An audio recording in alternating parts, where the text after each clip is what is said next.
دو ایسی بدبختی والے کام ہیں جن سے اللہ نے اعلان جنگ فرمایا ہے.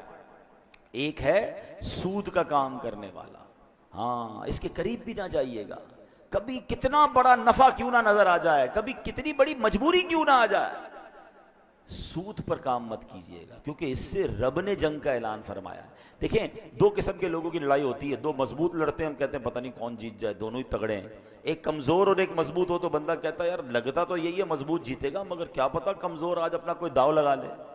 لیکن اللہ سے جب جس کی جنگ ہے اس میں تو 100% یقین ہے نا کہ سامنے والے نے برباد ہی ہونا ہے.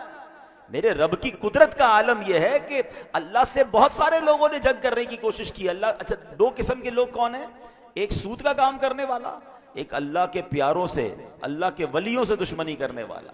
تو جس نے اللہ کے ولیوں سے دشمنی کی, اللہ نے اس سے بھی اعلان جنگ فرمایا.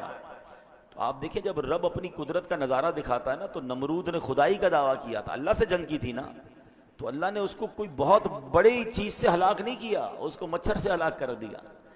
میرا رب وہ ہے کہ جب وہ چاہے تو اللہ اکبر, پرندے چھوٹے چھوٹے ابابیل جن کے قدموں میں چھوٹے چھوٹے کنکر ہوں, ان سے ہاتھیوں کے لشکر کے پرخچے اڑا دیتا ہے. تو اللہ سے کبھی جنگ نہ کیجیے گا. بخاری شریف کی حدیث سنیں, حدیث قدسی ہے.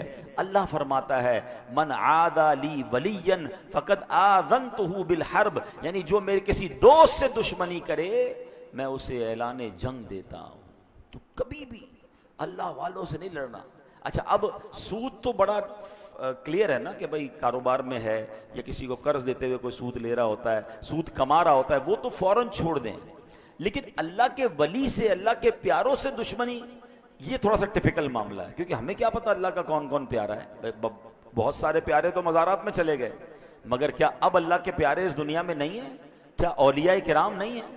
اللہ اکبر. یہ یاد رکھنا ہوگا کہ اللہ نے اپنے ولیوں کو اپنے بندوں میں چھپا کے رکھا ہے.